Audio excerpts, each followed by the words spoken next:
வணக்கம். இன்றைக்கி நம்ம பார்க்க போகிற சமையல் என்னென்னு பார்த்தீங்கன்னா, ஒரு 3 வகையான லன்ச் மெனு தான் பார்க்க போகிறோம். 15 நிமிஷத்தில் செய்யக்கூடிய ரொம்ப ஈஸியான லன்ச் மெனு. சிம்பிளாகவும் இருக்கும், டேஸ்டியாகவும் இருக்கும். வாங்க எப்படி செய்யலாங்கிறத பார்க்கலாம். கடாய் எடுத்துக்கலாம், கொஞ்சமாக எண்ணெய் விட்டுக்கலாம். தேங்காய் எண்ணெய் தான் யூஸ் பண்ணியிருக்கேன். மோர் குழம்பு வந்து எப்பயும் தேங்காய் எண்ணெயில் செய்யும்போது நல்லாயிருக்கும் வாசனையாக. எண்ணெய் லேசாக சூடாக ஆரம்பித்ததும் அடுப்பு நல்லா மீடியத்தில் வச்சுக்கோங்க. 1 டேபிள் ஸ்பூன் துவரம்பருப்பு சேர்த்துக்கலாம். 1 டீஸ்பூன் சீரகம் சேர்த்துக்கலாம். 1 வரமிளகா 2ஆக கிள்ளிட்டு சேர்த்துக்கலாம். அது கூடவே பச்சை மிளகா 2 சேர்த்துக்கலாம். இது கூடவே 4 துண்டு இஞ்சி சேர்த்துக்கலாம். இப்போ எல்லாத்தையுமே நல்லா வறுத்துக்கலாம். இது கூடவே ஒரு 10 வெந்தயம் சேர்த்துக்கலாம். ரொம்ப சேர்க்க வேணாம்.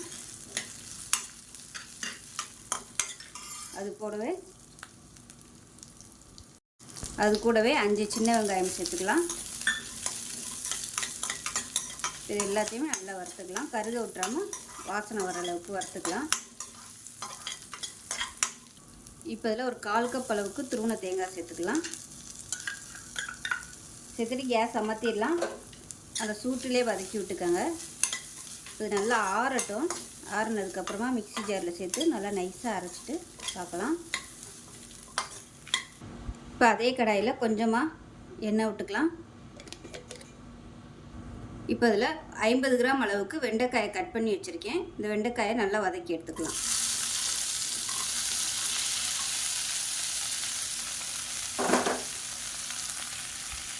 இப்போ பாருங்கள், வெண்டைக்காய் நல்லா வதங்கிடுச்சு. இதை பிளேட்டுக்கு மாற்றிக்கலாம். இப்போ ஒரு கடாயை எடுத்துக்கலாம். நம்ம அரைச்சி வச்சுருக்க அந்த தேங்காய் பேஸ்ட்டை சேர்த்துக்கலாம். கூடவே தயிர் சேர்த்துக்கலாம்.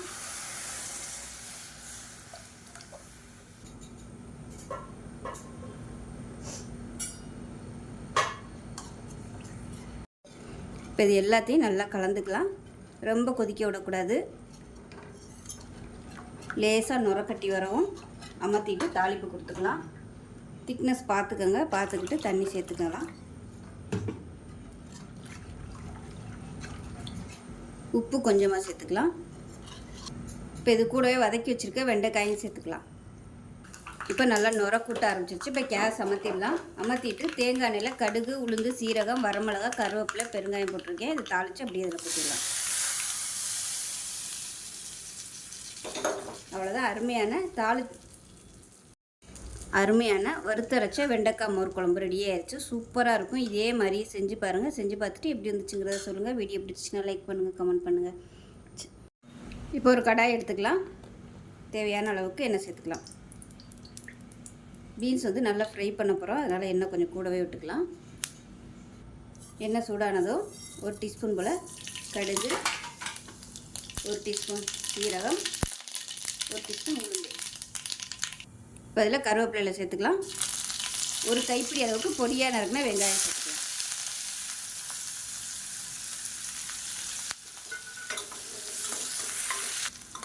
வெங்காயம் லேசாக கண்ணாடி பதம் வதங்கிடுச்சு. இதில் வந்து ஒரு 3 பூண்டு நச்சு வச்சுருக்கேன். அதை சேர்த்துக்கலாம். இப்போ பாருங்கள், நல்லா வதங்கிடுச்சு. இதில் வந்து ஒரு 1/4 கிலோ அளவுக்கு பீன்ஸு நல்லா கழுவிட்டு இந்த சைஸு கட் பண்ணி வச்சுருக்கேன். இதை சேர்த்துக்கலாம். இங்கே பொடியாக கட் பண்ணுறதுனாலும் கட் பண்ணிக்கலாம். அதை நல்லா எண்ணெயில் வதக்கிக்கலாம்.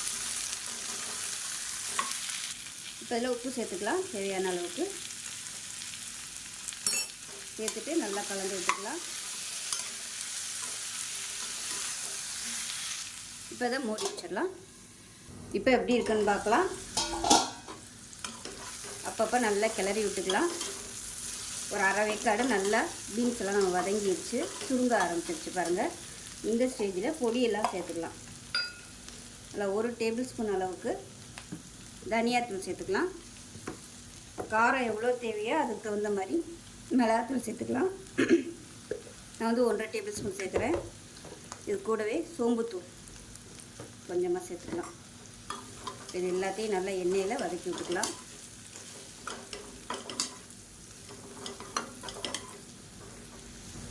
இப்போ இதில் 1 டேபிள் ஸ்பூன் அளவுக்கு மட்டும் தண்ணி சேர்த்துக்கலாம். இந்த மசாலா வந்து கொஞ்சம் வேகிறதுக்காக ரொம்ப ஊற்றிட வேணாம். இல்லைன்னா அடி பிடிக்கும் இந்த மசாலா. அதனால் கொஞ்சமாக தண்ணி ஊற்றிட்டு நல்லா கலந்துட்டு திருப்பி மூடி வச்சுக்கணும். இந்த ஸ்டேஜில் உப்பு கரெக்டாக இருக்கான்னு டேஸ்ட் பண்ணி பார்த்துக்கோங்க. இப்போ இதில் 1 டேபிள் ஸ்பூன் கடலை மாவு சேர்த்துக்கலாம். இது வந்து நல்ல ஒரு டேஸ்ட்டும் கொடுக்கும், நல்ல ஒரு பைண்டிங் மாதிரி இருக்கும். அந்த மசாலா எல்லாமே நல்லா இந்த பீன்ஸில் பிடிச்சிக்கிறோம், அதுக்காக கடலை மாவு சேர்த்துருக்கேன்.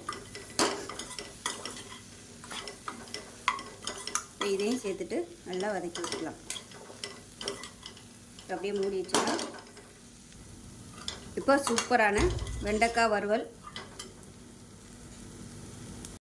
இப்போ பாருங்கள், அருமையான பீன்ஸ் வறுவல் ரெடி ஆயிடுச்சு. டேஸ்ட்டு சூப்பராக இருக்கும். எப்பயும் போல் பண்ணாமல் இது மாதிரி செஞ்சு பாருங்கள், வேறு லெவலில் இருக்கும். இப்போ ஒரு குக்கர் எடுத்துக்கலாம். தேவையான அளவுக்கு எண்ணெய் சேர்த்துக்கலாம். இதில் நெய் கலந்து சேர்க்குறனாலும் சேர்த்துக்கலாம். எண்ணெய் சூடானதும் பட்டை, கிராம்பு, ஏலக்காய், பிரியாணி இலை, கல்பாசி, 1 டீஸ்பூன் போல் சோம்பு, இது எல்லாத்தையும் சேர்த்துக்கலாம். இப்போ எல்லாமே பொரிய ஆரம்பிக்குது. இப்போ இதில் ஒரு 4 பச்சை மிளகாய் நீளமாக நறுக்குன பெரிய வெங்காயம் அதில் ஒரு 2 கைப்பிடி அளவுக்கு சேர்த்துக்கலாம்.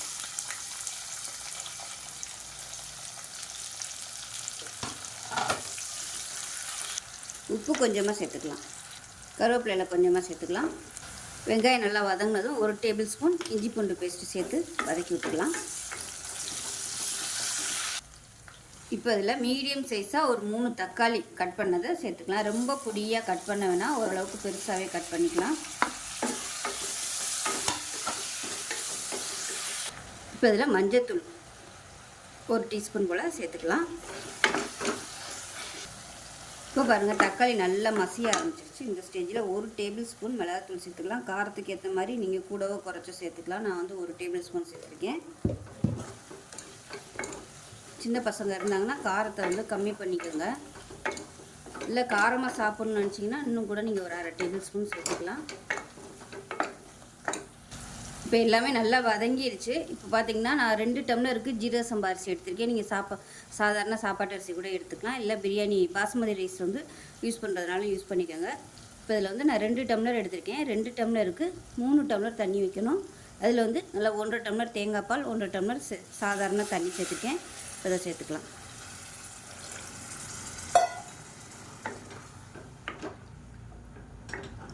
நீங்கள் சாதாரண சாப்பாட்டு அரிசி யூஸ் பண்ணுறதா இருந்தால் 1 டம்ளருக்கு 2 டம்ளர் தண்ணி வைங்க. இல்லை ஜீரக சம்பா அரிசி பாஸ்மதி அரிசி யூஸ் பண்ணுறீங்கன்னா 1 டம்ளருக்கு 1.5 டம்ளர் தண்ணி வைங்க. இப்போ இது வந்து கொதிக்கட்டும். உப்பு கொஞ்சம் கம்மியாக இருக்குது, உப்பு சேர்த்துக்கலாம். இப்போ பாருங்கள், தண்ணி நல்லா கொதிக்க ஆரம்பிச்சிருச்சு. இப்போ ஜீரக சம்பா அரிசி நல்லா 20 நிமிஷம் ஊற வச்சுருக்கேன். ஊற வச்சுட்டு தண்ணியை வடிகட்டி வச்சுருக்கேன், அதை சேர்த்துக்கலாம். இந்த அரிசி தான் சேர்க்கணுன்னு அவசியம் இல்லை. உங்களுக்கு எந்த அரிசி விருப்பப்படுதோ அதை நீங்கள் வந்து சேர்த்துக்கலாம். இப்போ நல்லா கலந்து விட்டுட்டு குக்கரை மூடி வச்சிடலாம். மூடி வச்சுட்டு 2 விசில் விட்டிங்கன்னா போதும். 2 விசில் விட்டுட்டு ஸ்டீம்லாம் நல்லா இறங்கினதுக்கப்புறம் ஓப்பன் பண்ணி பார்த்தோம்னா சூப்பராக இருக்கும். ரொம்ப சிம்பிளாக பண்ணக்கூடிய ஒரு தக்காளி சோறு. 2 விசில் வந்ததுக்கப்புறம் பார்க்கலாம். இப்போ முட்டை தொக்கு பண்ணுறதுக்கு ஒரு பேன் எடுத்துக்கலாம். தேவையான அளவுக்கு எண்ணெய் சேர்த்துக்கலாம். இப்போ எண்ணெய் நல்லா சூடானதும் 1 கை அளவுக்கு நீளமாக நறுக்குன வெங்காயம் சேர்த்துக்கலாம்.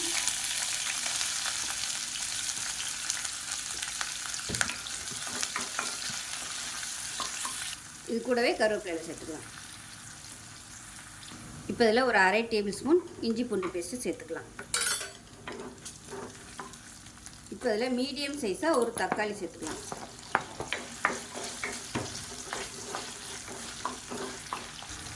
இப்போ தக்காளி நல்லா மசிய ஆரம்பிச்சிருச்சு. இதில் வந்து 1 டீஸ்பூன் போல் மஞ்சள்தூள் சேர்த்துக்கலாம். 1/2 டேபிள் ஸ்பூன் தனியாத்தூள், அதே போல் 1/2 டேபிள் ஸ்பூன் மிளகுத்தூள், 1/2 டேபிள் ஸ்பூன் சோம்புத்தூள், 1/2 டேபிள் ஸ்பூன் சீரகத்தூள், காரத்துக்கு ஏற்ற மாதிரி மிளகாத்தூள் நான் வந்து 3/4 டேபிள் ஸ்பூன் சேர்த்துருக்கேன், 1/4 டேபிள் ஸ்பூன் கரம் மசாலா. இப்போ இது எல்லாத்தையுமே நல்லா வதக்கி விட்டுக்கலாம். இதை வதக்கிட்டு ஒரு 1/4 டம்ளர் அளவுக்கு தண்ணி சேர்த்துக்கலாம். இந்த மசாலாலாம் நல்லா வெந்து அப்படியே திக்காய் வரணும், அந்த அளவுக்கு கொதிக்கட்டும். இப்போ இதில் உப்பு சேர்த்துக்கலாம். இப்போ பாருங்கள் நல்லா எண்ணெய் பிரிஞ்சு வந்துருச்சு. இந்த ஸ்டேஜில் ஒரு 6 முட்டை வேக விட்டு 2ஆக கட் பண்ணி வச்சுருக்கேன். இதை அப்படியே சேர்த்துக்கலாம்.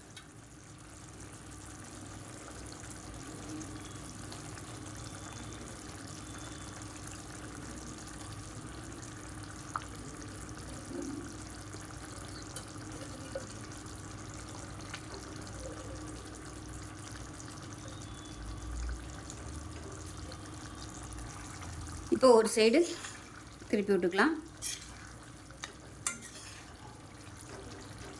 இப்படியே நல்லா ரோஸ்ட் ஆகட்டும். இந்த மசாலா எல்லாமே இந்த முட்டையில் இறங்கணும்.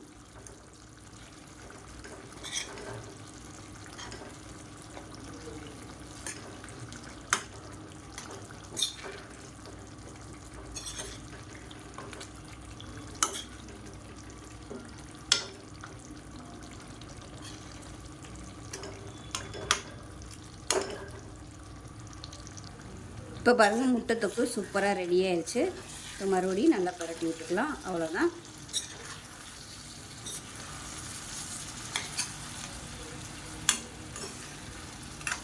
இப்போ சூப்பராக ரெடி ஆயிடுச்சு. இப்போ கேஸ் அமர்த்திடலாம். இப்போ பாருங்கள் தக்காளி சோறும் சூப்பராக ரெடி ஆயிடுச்சு. பாருங்கள் நல்லா உதிரி உதிரியாக அருமையாக இருக்குது.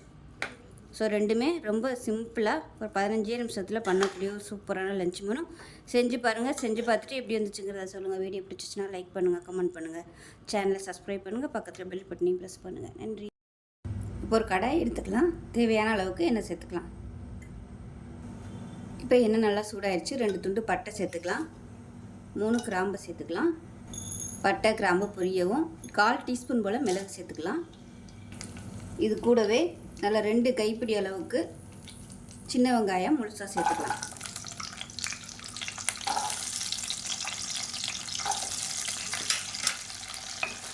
இதை நல்லா வதக்கிட்டுக்கலாம்.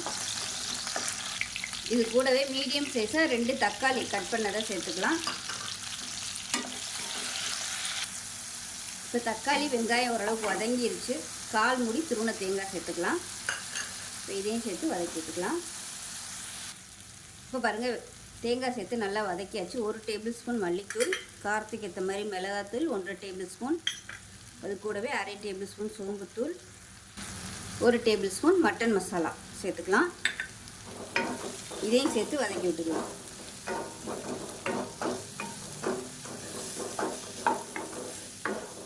இது நல்லா ஆறட்டும். ஆறுனதுக்கப்புறம் அரைச்சிட்டு பார்க்கலாம். இப்போ ஒரு பேன் எடுத்துக்கலாம். தேவையான அளவுக்கு எண்ணெய் சேர்த்துக்கலாம். எண்ணெய் சூடானதும் 1 டீஸ்பூன் போல் கடுகு சேர்த்துக்கலாம். 1 டீஸ்பூன் சோம்பு சேர்த்துக்கலாம். கொஞ்சமாக கருவேப்பிலை சேர்த்துக்கலாம். 3 வரமிளகாய் சேர்த்துக்கலாம். 3 இல்லை 4 சேர்த்துக்கலாம். ஒரு கைப்பிடி அளவுக்கு சின்ன வெங்காயம் பொடியாக கட் பண்ணதை சேர்த்துக்கலாம். இப்போ பாருங்கள் வெங்காயம் பொன்னிறமாக வதங்கிடுச்சு. ஒரே ஒரு தக்காளி, 4 பச்சை மிளகாய் 2 கீறினதை சேர்த்துக்கலாம். 1 டீஸ்பூன் மஞ்சள்தூள் சேர்த்துக்கலாம். தேவையான அளவுக்கு உப்பு சேர்த்துக்கலாம். இப்போ பாருங்கள் தக்காளி நல்லா வதங்கிடுச்சு. இப்போ நம்ம அரைச்சி வச்சுருக்க அந்த பேஸ்ட்டை சேர்த்துக்கலாம்.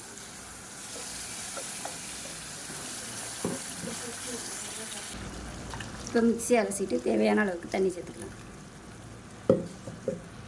இப்போ இன்னும் கூட தண்ணி சேர்த்துக்கலாம்.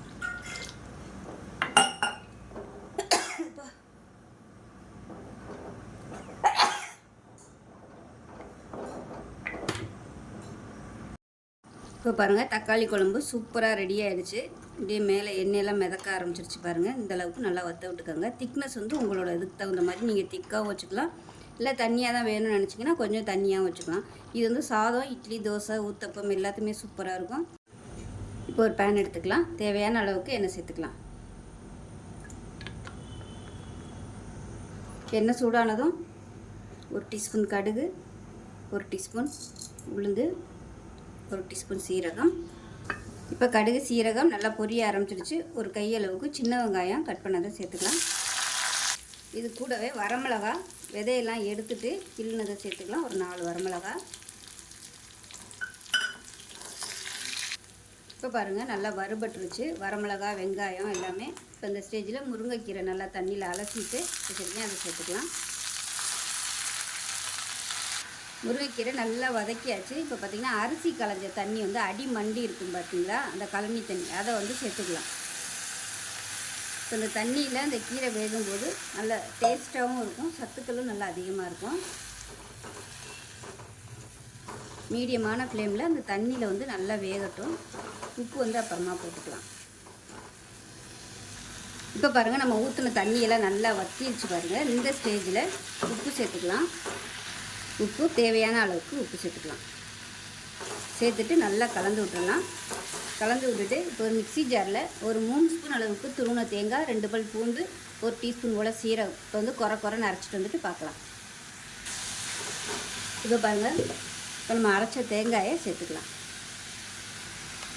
கழனி தண்ணி ஊற்றி முருங்கைக்கீரை பொரியல் செஞ்சு பாருங்கள், சூப்பராக இருக்கும் டேஸ்ட்டு.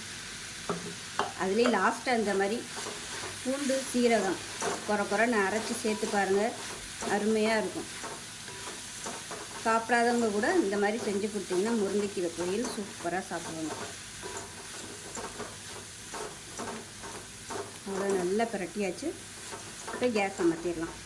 சூப்பரான முருங்கைக்கீரை பொரியல் ரெடி. இது மாதிரி யாரெல்லாம் பண்ணுவீங்கிறத கமெண்ட்டில் சொல்லுங்கள்.